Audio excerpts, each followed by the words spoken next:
कि inductive effect,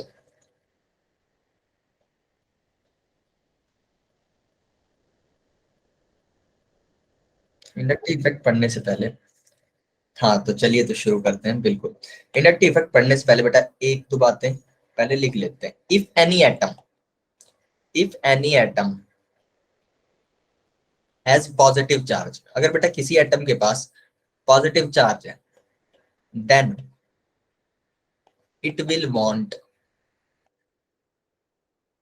to decrease its positive charge.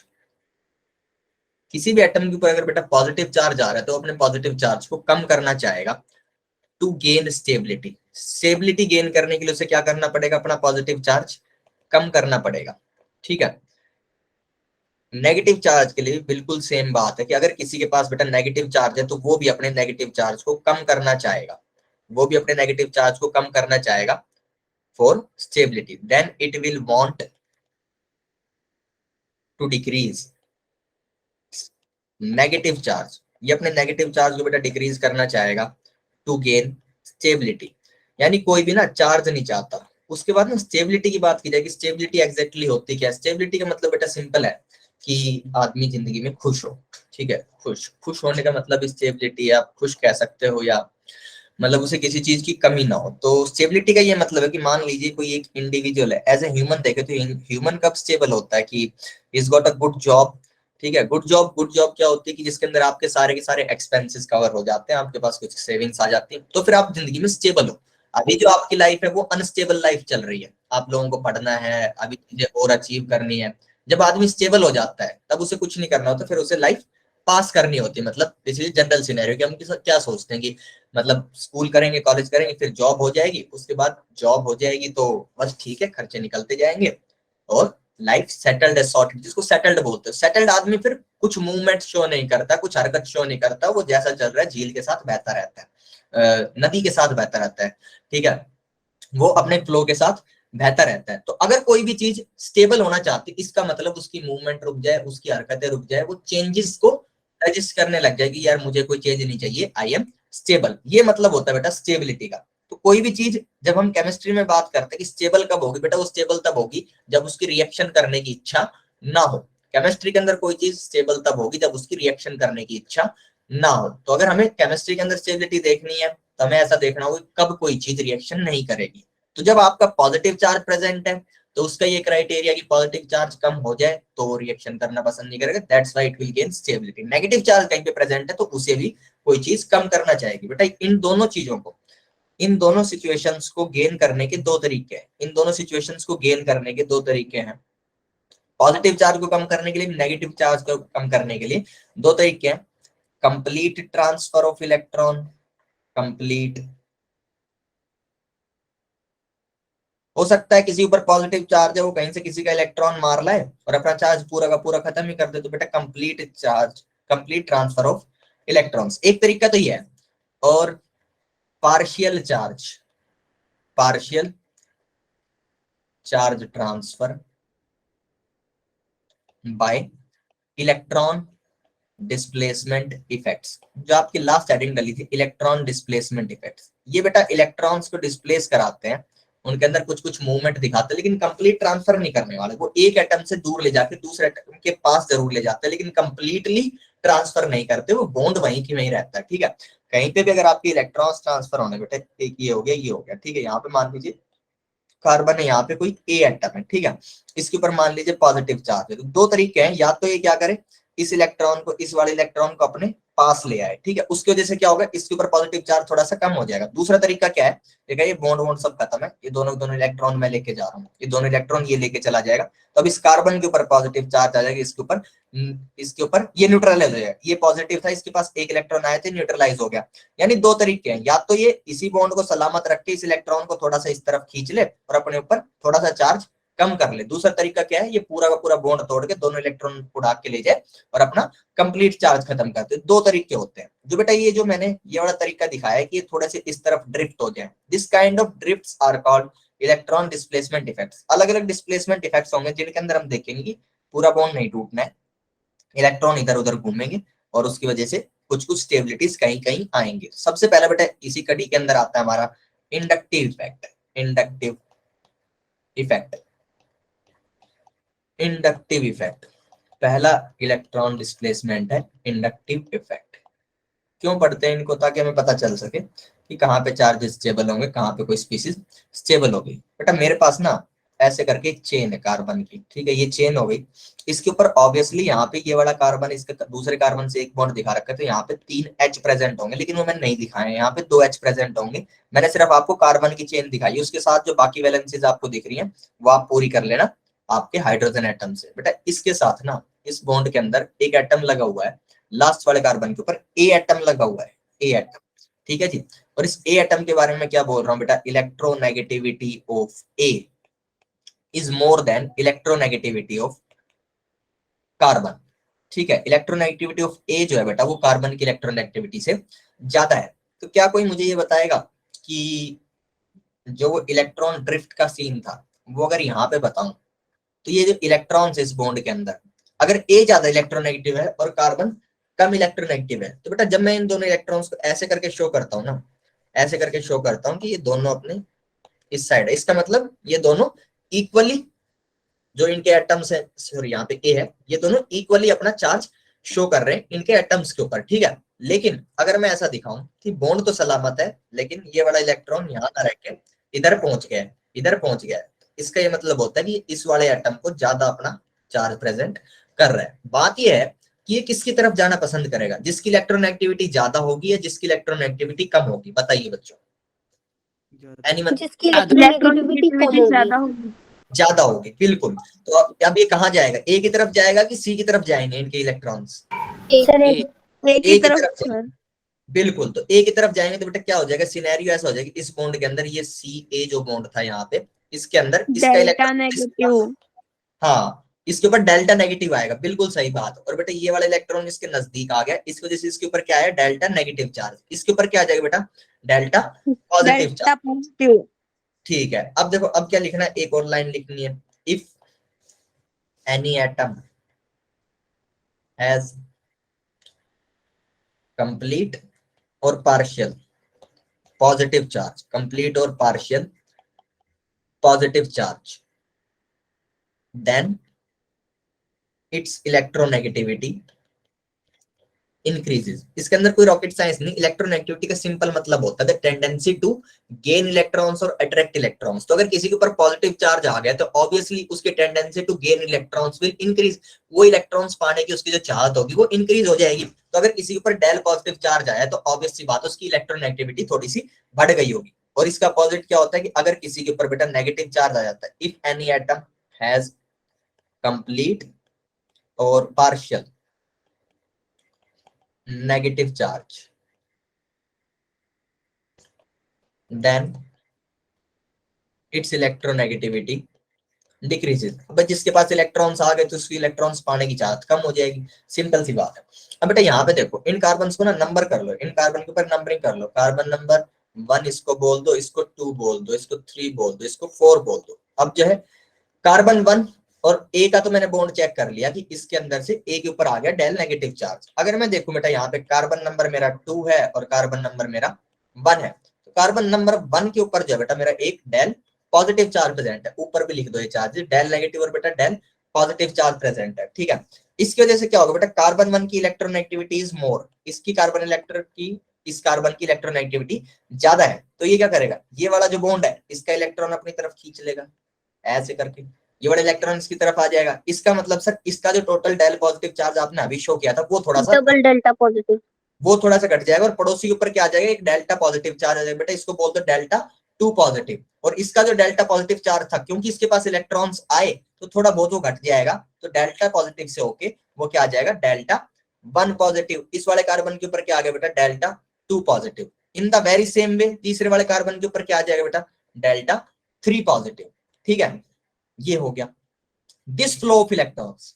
इसके अंदर क्या हुआ, अगर आप देखोगे ध्यान से देखोगे तो इलेक्ट्रॉन्स इस डायरेक्शन में फ्लो हुए, इलेक्ट्रॉन्स इस डायरेक्शन में। हाँ जी साक्षी बोलिए। सर इसे हम 3 डेल्टा करके लिख भी सकते हैं और ये डेल्टा के आगे 3 करके भी लिख सकते हैं, दोनों सही है। 3 डेल्टा ऐसे भी लिख सकते हो, डेल्टा 3 ऐसे भी, ऐसा बोल रहे हो? नहीं, जैसे कि जो डेल्टा है ना, हम 3 बार बनाते हैं, हमें स्कूल में ऐसे बताया हाँ था। हाँ 3 बार भी लिख सकते हो, एक ही बात है, मुझे सिर्फ इन तीनों के अंदर फर्क दिखाना है कि इन तीनों का मैग्नीट्यूड अलग है। इन तीनों का मैग्नी, हाँ आप ऐसे भी दिखा सकते हो कि जो डेल प्लस होता है, डेल डबल प्लस होता है, तो del double plus is weaker than del plus, ऐसे भी दिखा सकते हो, बिल्कुल आप दिखा सकते हो।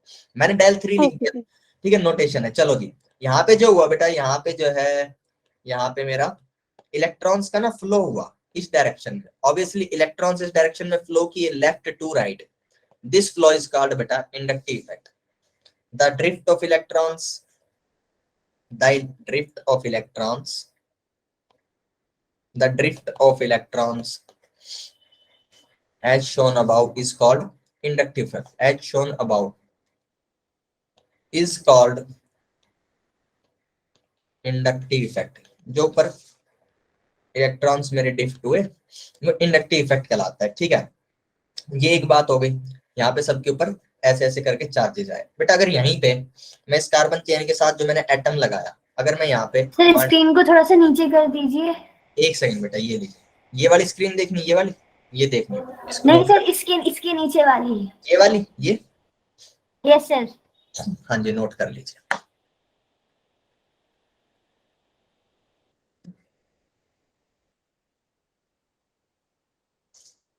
सर हो गया कंप्लीट। चलिए आगे चलते हैं। तो अब देखो बेटा, ऊपर जो मैंने आपको एक एटम लगाया था, वो लगाया था ए एटम में, यहाँ पे एक बी एटम लगा रहा हूँ बेटा, जिसकी electronegativity of B is less than electronegativity of carbon. तो मेरे को बताओ बी के ऊपर कैसा चार्ज आएगा अब की बार? पॉजिटिव। डेल बेटा पॉजिटिव। पॉजिटिव। बिल्कुल, इनके ऊपर क्या आ जाएंगे बेटा? डेल्टा 1 नेगेटिव, डेल्टा 2 नेगेटिव और डेल्टा 3 नेगेटिव। क्या समझ पा रहे हो? Yes sir. ठीक है, बिल्कुल। तो ये भी इंडक्टिव इफेक्ट। इस केस के अंदर क्या हो रहा है? इलेक्ट्रॉन फ्लो का जो डायरेक्शन है बेटा, इस केस के अंदर इलेक्ट्रॉन फ्लो का डायरेक्शन मेरा राइट टू लेफ्ट दिख रहा है मेरे राइट को। To left. ठीक है, अब देखो, अब इंडक्टिव इफेक्ट के बारे में 2 पॉइंट्स है। Inductive effect is distance dependent. ये ना बेटा डिस्टेंस डिपेंडेंट इफेक्ट है, it is distance dependent. One, तो डिस्टेंस डिपेंडेंट का ये मतलब है बेटा, जब मैंने इन फर्स्ट केस जो बेटा डेल 1 पॉजिटिव है वो स्ट्रॉन्ग मिलेगा, उसका मैग्नीट्यूड जो है ज्यादा मिलेगा बेटा डेल 2 पॉजिटिव से, which will be more than del 3 positive. Reason क्या है? जिस एटम ने इलेक्ट्रोनेगेटिविटी डिफरेंस दिखा के ये इलेक्ट्रॉन फ्लो शुरू कराया था, वो जिसके सबसे नजदीक है उसके ऊपर जो चार्ज आएगा वो सबसे ज्यादा स्ट्रॉन्ग लेवल का आएगा। ये बोल रहा है इंडक्टिव इफेक्ट डिस्टेंस डिपेंडेंट होता है। जैसे जैसे मेन एटम जिसने अपना इलेक्ट्रोनेगेटिविटी दिखा के फ्लो शुरू कराया था, उससे आप दूर जाते जाओगे, आपको इंडक्टिव इफेक्ट की स्ट्रेंथ कम होती दिखेगी। स्ट्रेंथ कम होने का मतलब यही है बेटा कि आपका जो सबसे नजदीक का एटम है उसके ऊपर सबसे ज्यादा चार्ज शो होगा, जो उससे नेक्स्ट एटम है उसके ऊपर कम, उससे कम, ऐसे जाते जाओगे। ठीक है, एक तो ये बात हो गई। उसके बाद सेकंड बात ये है बेटा कि आईयूपीएससी ने कहा है कि inductive effect, IUPSC says to consider I effect only up to 3 carbons, only up to 3 carbons। तो जिस भी एटम से आप शुरू हुए उसके बाद कार्बन नंबर 1 आ रहा है, कार्बन नंबर 2 आ रहा है, कार्बन नंबर 3, वहां तक तो मानोगे। कार्बन नंबर 4 के ऊपर भी कुछ चार्ज डेवलप हो रहा होगा, वो बिल्कुल नेग्लिजिबल होगा, तो IUPAC का उसको छोड़ दो, वहां पे नहीं मानेगा इफेक्ट, वहां पे खत्म हो गया, उसको कोई इफेक्ट नहीं दिख रहा। इतना नेग्लिजिबल चार्ज जो प्रोड्यूस कर पाएगा, इतना नेग्लिजिबल पार्शियल चार्ज आएगा उसके ऊपर कि उसको इंडक्टिव इफेक्ट ना भी मानो तो कोई दिक्कत नहीं है। तो बेटा हम 3 कार्बन तक इंडक्टिव इफेक्ट मानेंगे। ठीक है, ये बात हो गई। उसके बाद बेटा जो नेक्स्ट बात आती है, डेल 1 पॉजिटिव, डेल 2 पॉजिटिव, इनका मैग्नीट्यूड जोड़ा प्लस डेल 3 पॉजिटिव। ठीक है, इनका मैग्नीट्यूड बेटा किसके बराबर आएगा? डेल नेगेटिव के मैग्नीट्यूड के। ठीक है, जितना पॉजिटिव चार्ज डेवलप होगा उतना ही नेगेटिव चार्ज डेवलप हो रहा होगा, क्योंकि ओवरऑल जो हमारा मॉलिक्यूल था वो कैसा था? न्यूट्रल मॉलिक्यूल था। तो जितना पॉजिटिव प्रोड्यूस हो रहा है उतना ही नेगेटिव प्रोड्यूस होगा। ठीक है, ये बात हो गई। उसके बाद क्या आता है बेटा? Inductive effect is of 2 types. किसी बात के अंदर किसी को डाउट हो तो मुझसे रोक के पूछ लेना, हैंड रेज कर देना या सीधा बोल देना माइक ओपन कर। इंडक्टिव इफेक्ट बेटा 2 तरीके का हो सकता है। Inductive effect is of 2 types. ठीक है, फर्स्ट टाइप के अंदर क्या है कि आपने ये कार्बन की चेन ली जो हमारा फर्स्ट केस था, फर्स्ट केस, इसके ऊपर आपने एक ग्रुप लगाया, ठीक है, ये कार्बन चेन है, तो हम देखते हैं with reference to carbon chain, with reference to carbon chain, देखें with reference to carbon chain, इस वाले एटम ने ना इसको इलेक्ट्रॉन्स इस चेन से बाहर निकाले थे, इलेक्ट्रॉन्स इस डायरेक्शन में गए, और जो मैंने नीचे वाला केस बनाया सेकंड केस जिसके अंदर मैंने बी एटम लगाया था 1 2 3 4 5 एंड बी, इस वाले केस के अंदर बेटा ये कार्बन चेन हो गई मेरी, ये कार्बन चेन हो गई, और इसके ऊपर यहाँ से इलेक्ट्रॉन्स बेटा अंदर आए, इसके अंदर इलेक्ट्रॉन्स अंदर आए। एक केस के अंदर क्या हो रहा है, जो ग्रुप आपने जो भी ग्रुप लगाया वो क्या कर रहा है, इलेक्ट्रॉन्स विड्रॉ कर रहा है, विड्रॉ का मतलब होता है बेटा बाहर निकालना, बैंक से पैसे विड्रॉ किए जाते हैं, इलेक्ट्रॉन विड्रॉ कर रहा है, और बेटा बी केस क्या कर रहा है, इलेक्ट्रॉन डोनेट। हाँ सप्लाई या रिलीज कुछ ऐसा बोल सकते हो आप, ठीक है, बी जो है इलेक्ट्रॉन्स रिलीज कर रहा है या सप्लाई कर रहा है इस चेन को इलेक्ट्रॉन्स, ठीक है। बेटा जो आपका फर्स्ट केस है, दिस केस जिसके अंदर आप चेन से इलेक्ट्रॉन्स बाहर खींचते हो, ऐसा जो होगा बेटा इंडक्टिव इफेक्ट वो क्या कहलाएगा, minus I effect, minus I effect, और जिसके अंदर आप चेन के अंदर इलेक्ट्रॉन्स डालते हो वो होगा बेटा आपका प्लस आई इफेक्ट। अगर किसी को याद रखना हो, कंफ्यूजन रहता हो कभी, तो चेन के अंदर से इलेक्ट्रॉन्स माइनस जो चीज करेगी वो क्या दिखाएगी, माइनस इफेक्ट, जो चेन के अंदर इलेक्ट्रॉन्स ऐड करेगी वो क्या दिखाएगी, प्लस आई इफेक्ट। क्या समझ में आ रहा है? Yes sir. चलो ये हो गया, इसके बाद हम आगे बढ़ सकते हैं। अच्छा, इसके बाद आगे बढ़ने से पहले अगर देखा जाए कार्बोकटाइन की थोड़ी सी बात कर लेते हैं कि कार्बोकटाइन क्या होता है। कार्बोकटाइन, कार्बोकटाइन, तो बेटा ये मेरा कार्बन है, इसके ऊपर पॉजिटिव चार्ज है, और यहाँ पे सी सी सी सी, और यहाँ पे एक सी, और यहाँ पे एक जी, और इसको भी बोल दो जी, ठीक है।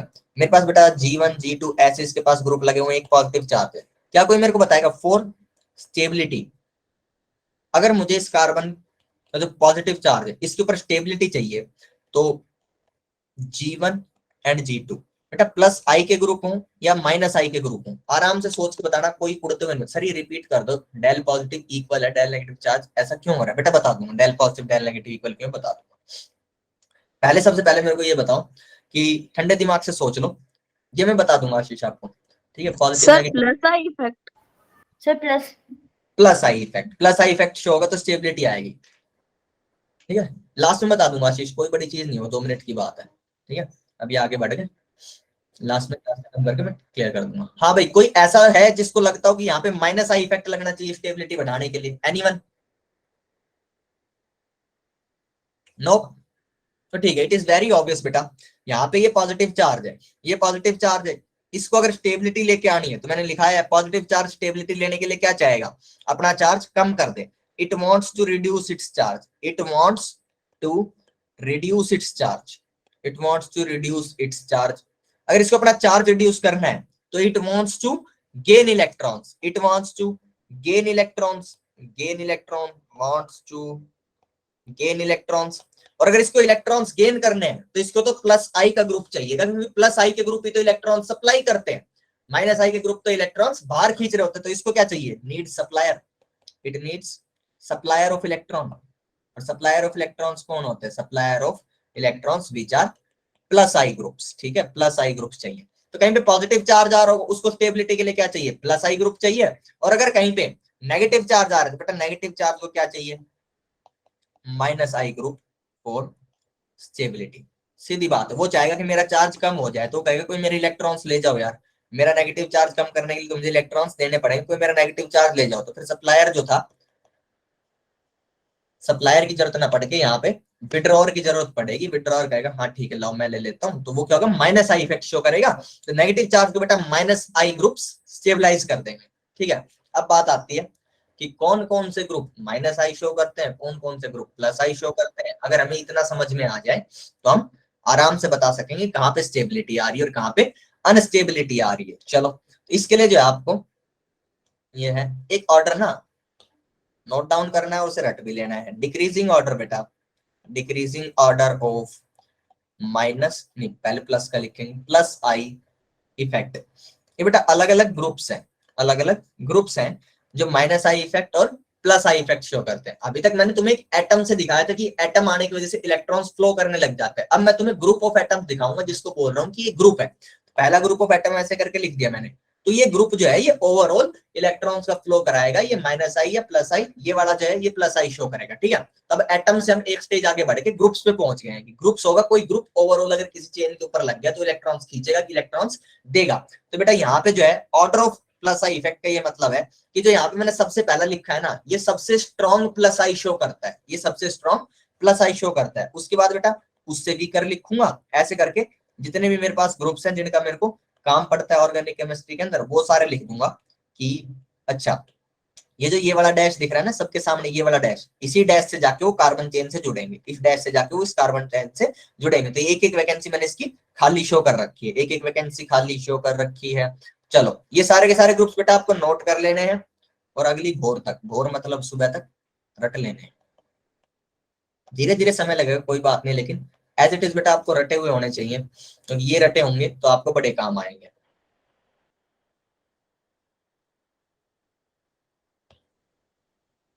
यहाँ पे एक H प्रेजेंट होगा बेटा, ये क्या होता है, ये 3 डिग्री कार्बन है, 3 डिग्री कार्बन, 3 डिग्री 2 डिग्री आपको पता होंगे। अगर एक कार्बन के ऊपर 3 कार्बन जुड़े हुए हैं तो दैट इज 3 डिग्री कार्बन, अगर उसके ऊपर 2 कार्बन जुड़े हुए हैं दैट इज 2 डिग्री कार्बन।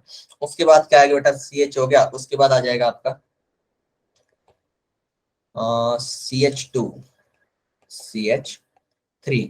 बेटा ये वाला जो कार्बन है दिस इज 1 डिग्री कार्बन। तो जो 3 डिग्री कार्बन होता है वो सबसे अच्छा इफेक्ट शो करता है, जो 2 डिग्री होता है वो उससे कम शो करता है बेटा, 1 डिग्री उससे भी कम शो करता है, ठीक है।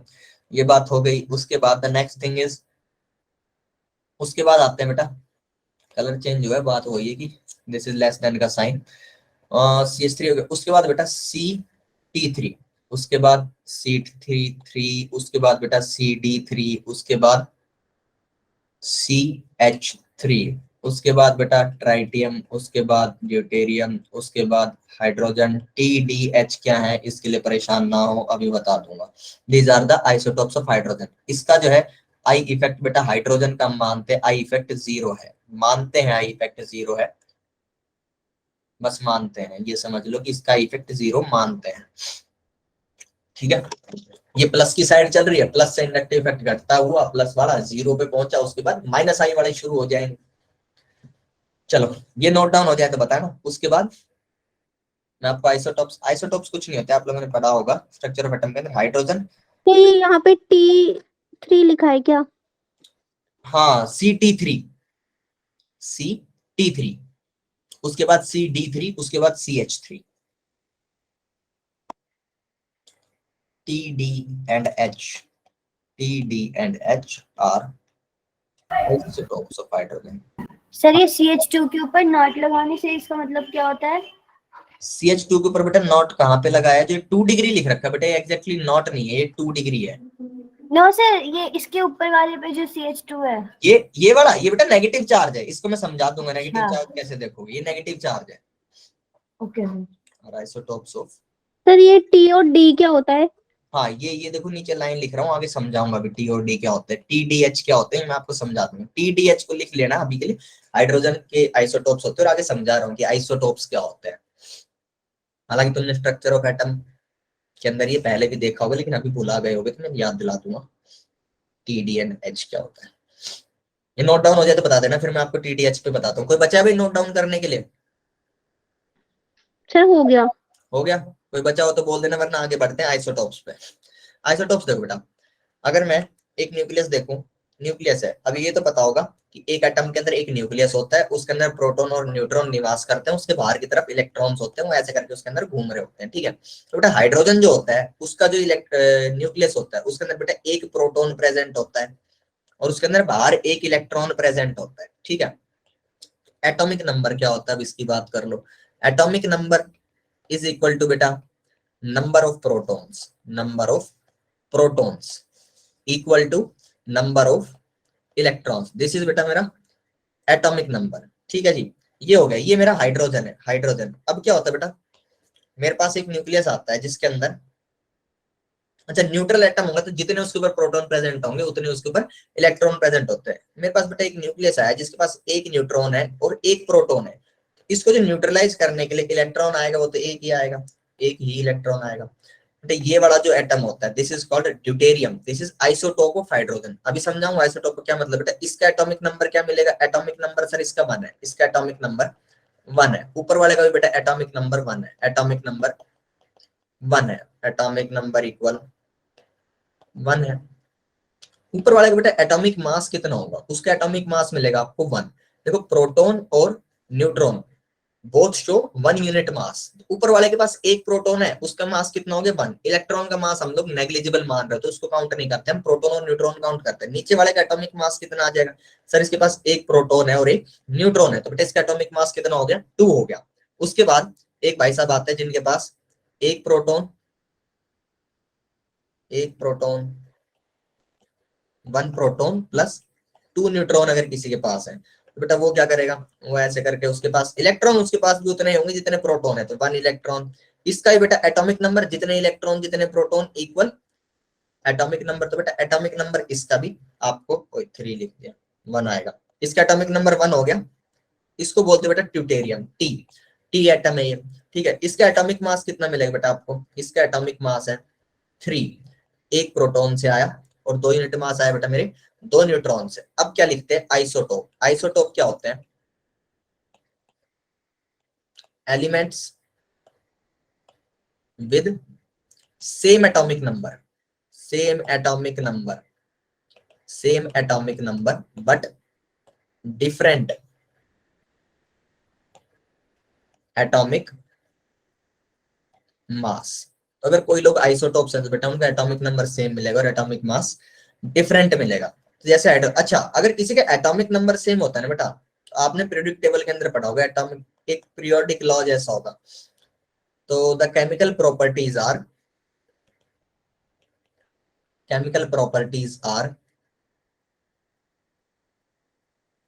पीरियोडिक फंक्शन ऑफ, कुछ ऐसा पढ़ा होगा, periodic function of atomic number, तो अगर किन्हीं का एटॉमिक नंबर सेम होता है, एटॉमिक नंबर सेम होगा तो उनकी केमिकल प्रॉपर्टीज भी कैसी होंगी, सेम होंगी, सेम। तो chemical properties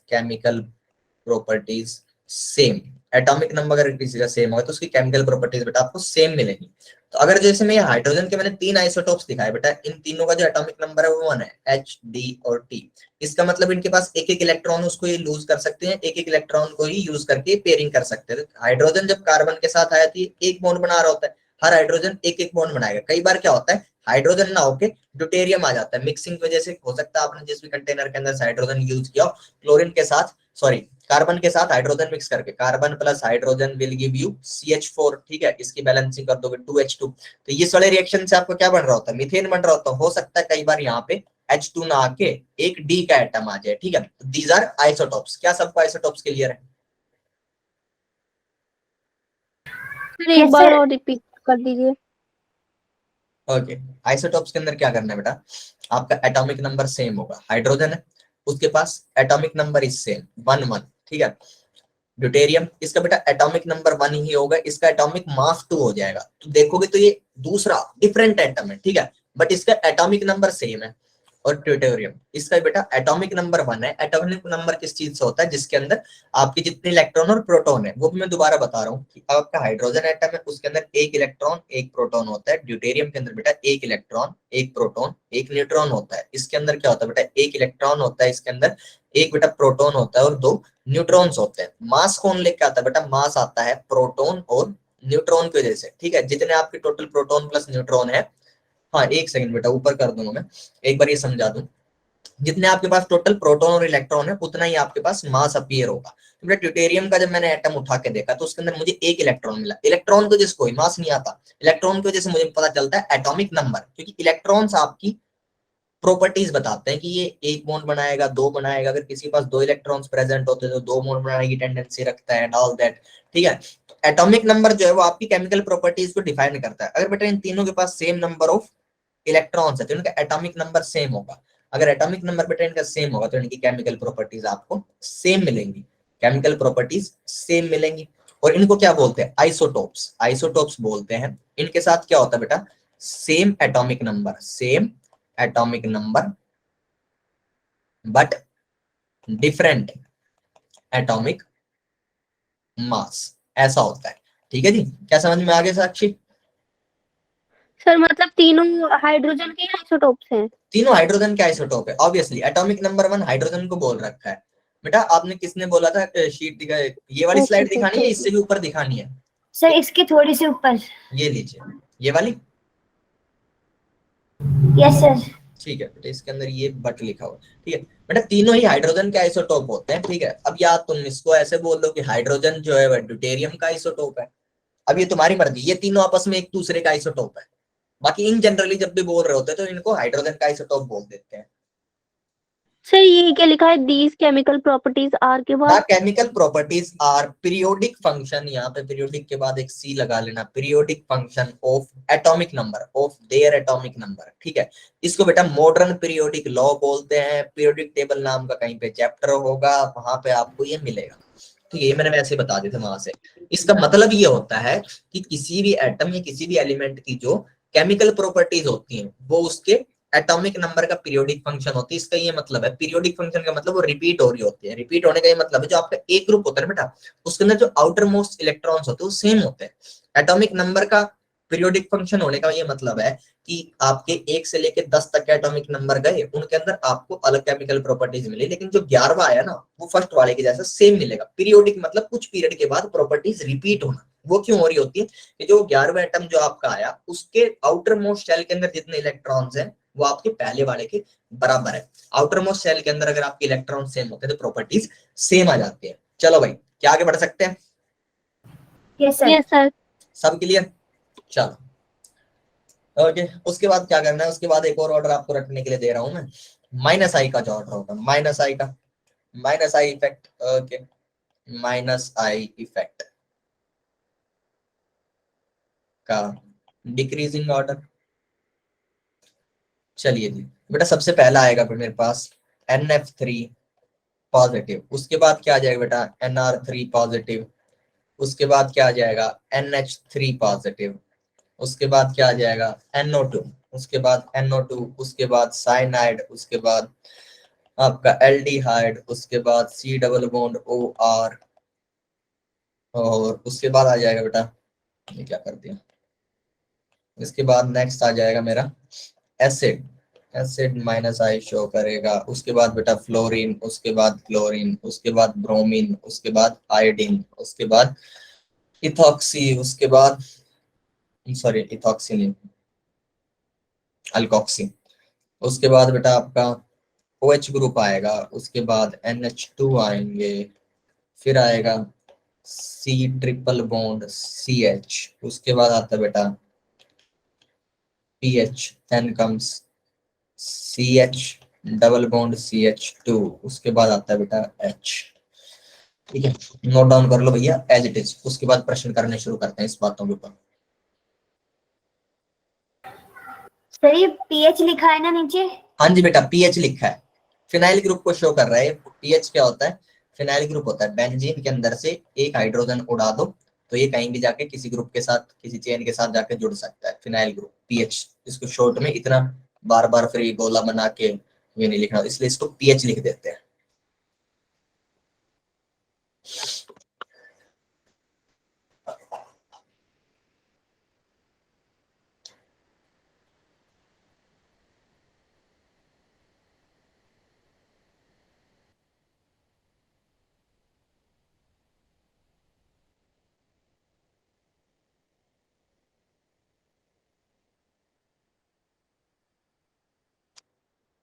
You have 2 minutes to write down, then we'll move to the questions.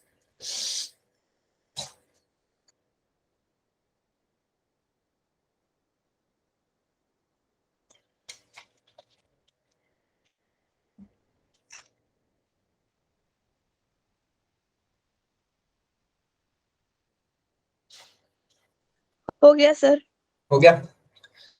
चलो सी बॉन्ड, यस सर। ठीक है जी, चलो आगे बढ़ते हैं, प्रश्न करते हैं। प्रश्न क्या है?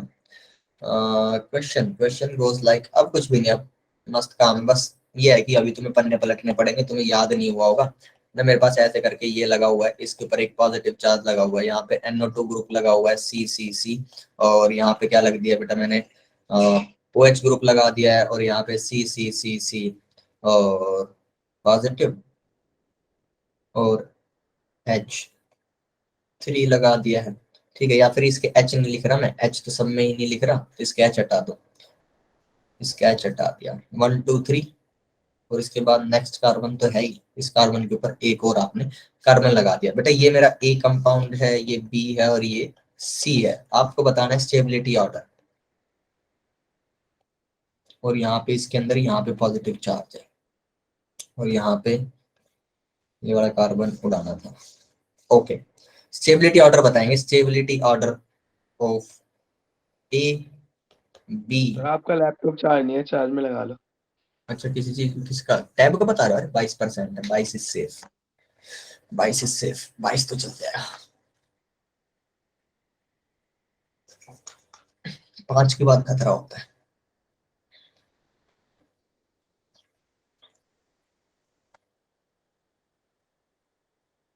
हम्म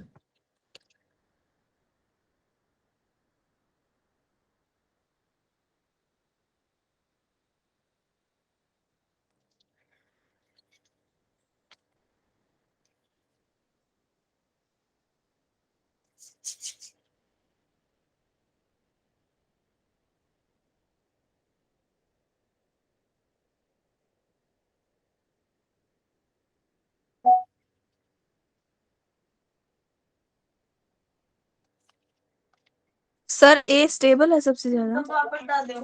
ये सबसे ज्यादा स्टेबल। पॉजिटिव चार्ज लगा हुआ है, हिंट सुन लो, पॉजिटिव चार्ज, इसको अगर अपनी स्टेबिलिटी बढ़ानी है तो अपना पॉजिटिव चार्ज कम करना चाहेगा, तो इसको कैसा ग्रुप चाहिए? इसको प्लस आई का ग्रुप चाहिए, इसको प्लस आई का ग्रुप चाहिए। NO2 कैसा ग्रुप है? सर माइनस आई। माइनस आई। माइनस आई। तो ये तो इसकी सी favorite- ऑप्शन। कौन सा? सी ऑप्शन सबसे ज्यादा स्टेबल। हाँ ठीक है, सर उसके बाद लग तो रहा है सी, मगर सी के अंदर बेटा देखो यहाँ पे ना CH3 ग्रुप लगा हुआ, अगर इसको ना, सी बी और ए।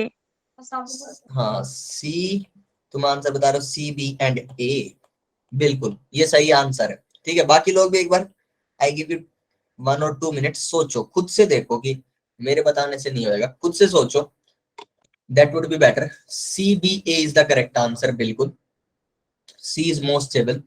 तो एक बार सब लोग आंसर ये बता दिया, क्वेश्चन तुम्हारे सामने है, तुम्हें पता क्या देखना है सिर्फ कि पॉजिटिव चार्ज है उसकी जो है स्टेबिलिटी बढ़ाएंगे प्लस आई के ग्रुप्स। तो अगर कोई माइनस आई का ग्रुप है तो वो उसकी स्टेबिलिटी घटा रहा होगा। अगर दो जगह पे आपके पास माइनस आई के ग्रुप है तो हम देखेंगे जिसके अंदर, हाँ CBA, जिसके अंदर माइनस आई कम लग रहा है वो ज्यादा स्टेबल मिलेगा, जिसके अंदर माइनस आई ज्यादा लग रहा है वो ज्यादा अनस्टेबल मिलेगा। तो हम ऐसे करके ऑर्डर लिख लेंगे, ठीक है। और मैंने बता ही दिया कि यहाँ पे जो ये है सी वाला जो ऑप्शन है उसके अंदर जो है ये जो C है, ये CH3 ग्रुप लगा हुआ, अगर इसको कंसीडर करोगे तो। सर वो भी तो लेकिन प्लस आई का ही है ना CH3 तो। हाँ, CH3 प्लस आई का ग्रुप होता है, बिल्कुल। तो ये तो सीधे सीधे आगे चला गया, क्योंकि बाकी के दो क्या थे? माइनस आई के थे, ये क्या था? प्लस आई का, तो ये तो सीधे सीधे आगे चला गया, C सब ज्यादा स्टेबल हो गया। ओके, सर पहले वो प्लस वाले साइन पे ध्यान ही नहीं दिया। हाँ तो फिर ऐसे मिस हो जाता है ना, ऐसे मिस हो जाता है। और ये तो मैं गोले बना देता हूँ पेपर के अंदर, छोटे छोटे, बिना गोले के प्लस लगा देंगे। चलो अब मैं बताता हूँ, आंसर होगा CBA, सबको क्लियर है? देखो क्या कभी भी आपके कंपेयरिंग के क्वेश्चन आए ना तो एक काम कर लिया करो, पहली तो बात कॉमन वाला पार्ट सेलेक्ट कर लिया करो, common part C positive. Common वाला पार्ट सेलेक्ट करने का मतलब है कि ये ना बेटा तीन ऑप्शंस के अंदर इतना पार्ट कॉमन है, ठीक है। अब आपने देख लिया ये जो चेन है इसको रिक्वायर्ड क्या है? इसको इलेक्ट्रॉन्स रिक्वायर्ड है। फिर ना इन ग्रुप्स को कंपेयर कर लो, तो ए ऑप्शन के अंदर क्या हो रहा है? बी के अंदर यही चेन लगी हुई है और इसके ऊपर क्या लगा हुआ है? OH group. और सी ऑप्शन के अंदर क्या है? यही चेन लगी हुई है, यही चेन लगी हुई, इसके ऊपर CH3 ग्रुप। मैंने बार बार लिखा नहीं है क्योंकि ABC तीनों के अंदर ये वाला पार्ट कॉमन है मेरा। अब देखो ये कैसा ग्रुप होता है बेटा? ये माइनस आई का ग्रुप होता है। ये कैसा ग्रुप होता है? ये माइनस आई का ग्रुप होता है। और ये प्लस आई का ग्रुप होता है मेरे। प्लस आई। हाँ, मेरे पास अंदर जो है मेरे पास पॉजिटिव चार्ज प्रेजेंट है, उसे स्टेबल होने के लिए क्या चाहिए? प्लस आई का ग्रुप चाहिए। तो सर सबसे ज्यादा स्टेबल तो C हो जाएगा। उसके बाद सर प्लस आई का ग्रुप चाहिए ए और बी के अंदर, लेकिन वहां पे प्रेजेंट है माइनस आई। तो सर यहाँ पे कैसे पता चलेगा? यहाँ पे बेटा ऐसे पता चलेगा कि अगर आपके दोनों ग्रुप आपका माइनस आई शो कर रहे हैं तो आप ये देखो कौन सा ज्यादा माइनस आई शो कर रहा है। वो जो कम शो कर रहा है वो तो स्टेबिलिटी ज्यादा देगा, जो ज्यादा माइनस आई शो कर रहा है वो इसको उल्टा अनस्टेबल कर रहा होगा, तो सबसे लास्ट में चला जाएगा स्टेबिलिटी में। सी, देन बी एंड देन ए। ये हो गया मेरा करेक्ट आंसर। ठीक है, चलो जी, ये हो गया, ये हो गया, ये हो गया। उसके बाद let me check one thing, C double bond O R मैंने तुम्हें लिखा दिया ना, C double bond O R, C double bond O R, anhydride मैंने मिस किया है। चलो अगर मैं आपको क्वेश्चन दूं, question is compare the stability of C double, compare the net inductive effect.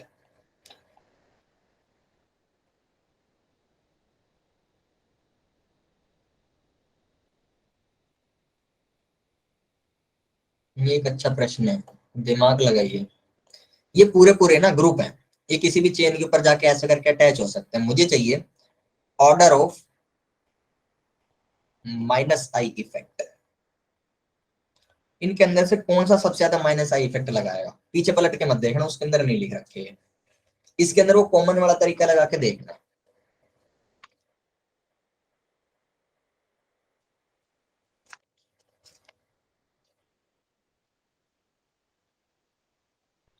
NH2 NH2 सबसे ज्यादा लगाएगा, ठीक है।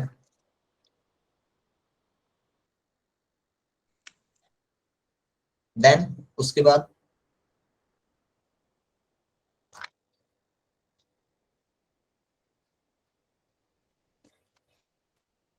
Sir OR। OR वाला सबसे ज्यादा माइनस आई इफेक्ट लगाएगा, ठीक है। नहीं सर, NH2 के बाद। NH2 के बाद तुम्हें लग रहा है कि NH2 जो है सबसे कम इंडक्टिव इफेक्ट लगाएगा? जरा उस टेबल को देख लो ढंग से।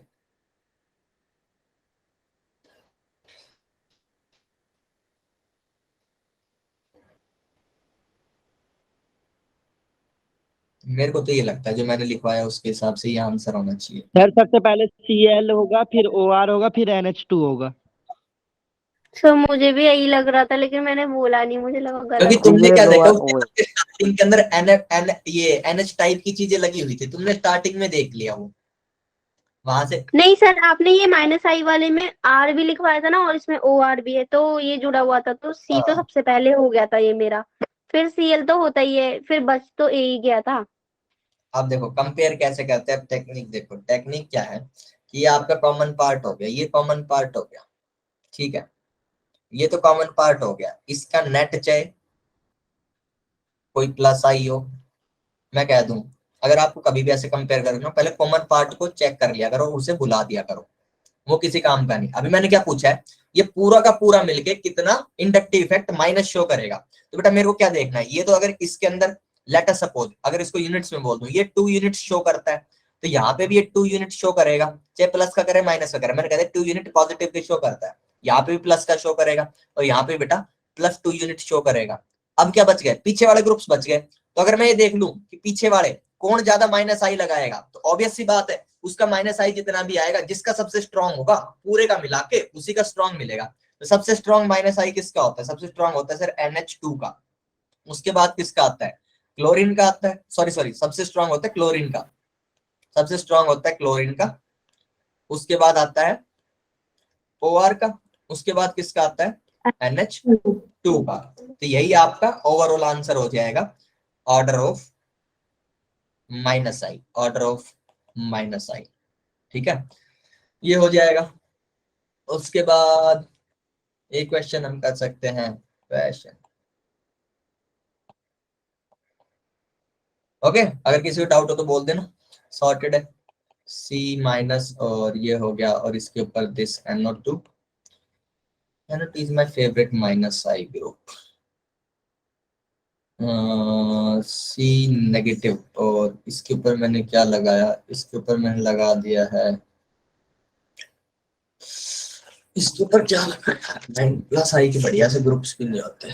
इसके ऊपर फिर C double bond O minus, और इसके ऊपर हो गया बेटा मान लो CCC NH2 और ये हो गया negative. A carbon, B carbon और C carbon. Tell the stability order, tell stability of A carbon, B carbon और C कार्बन। ABC कार्बन क्यों बोले, क्योंकि यहाँ पे मैंने जो एक ग्रुप लगाया उसके अंदर ऑक्सीजन के ऊपर नेगेटिव चार्ज है। तुम ओवरऑल कंपाउंड की स्टेबिलिटी देखने जाओगे, सर यहाँ तो नेगेटिव चार्ज है, कौन किसका कम करेगा, कंफ्यूजन ना हो। तो कहाँ पे देखना है, ये जो कार्बन के ऊपर नेगेटिव लिखा हो उसके ऊपर आपको कंपेयर करना है।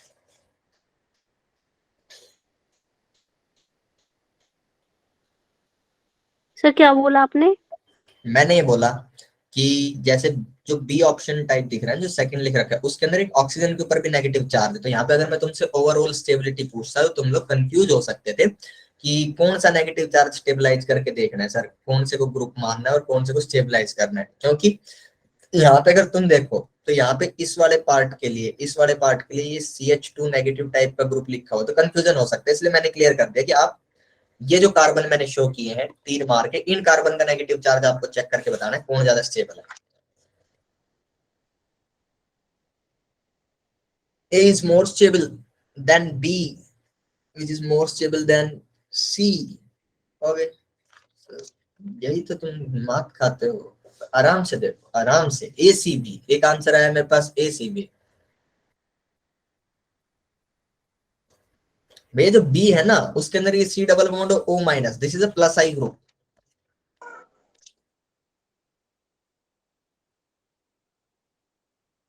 This thing is a plus I group. यहाँ पे कॉमन क्या है, यहाँ तक का पार्ट कॉमन है।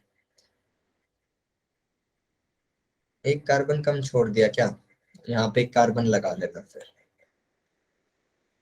अदरवाइज सॉरी ये little mistake in the question in जल्दीबाजी। यहाँ पे एक कार्बन हो गया, ठीक है। यहाँ तक का पार्ट हमें कॉमन मानना है। उसके बाद ये माइनस I का ग्रुप, ये माइनस I का ग्रुप और ये प्लस I का ग्रुप। नेगेटिव चार्ज है, इनको कौन स्टेबलाइज करेंगे बेटा, नेगेटिव चार्ज को माइनस I के ग्रुप स्टेबलाइज करते हैं। जो सबसे ज्यादा माइनस I दिखाएगा वो आ जाएगा मेरा सबसे ज्यादा स्टेबल। तो ए हो जाएगा मेरा सबसे ज्यादा स्टेबल, क्योंकि उसके अंदर सबसे ज्यादा स्ट्रॉन्ग माइनस I का है। साक्षी तुमने पूरा उलट का ही दिए, A C और B, ये आंसर आना चाहिए।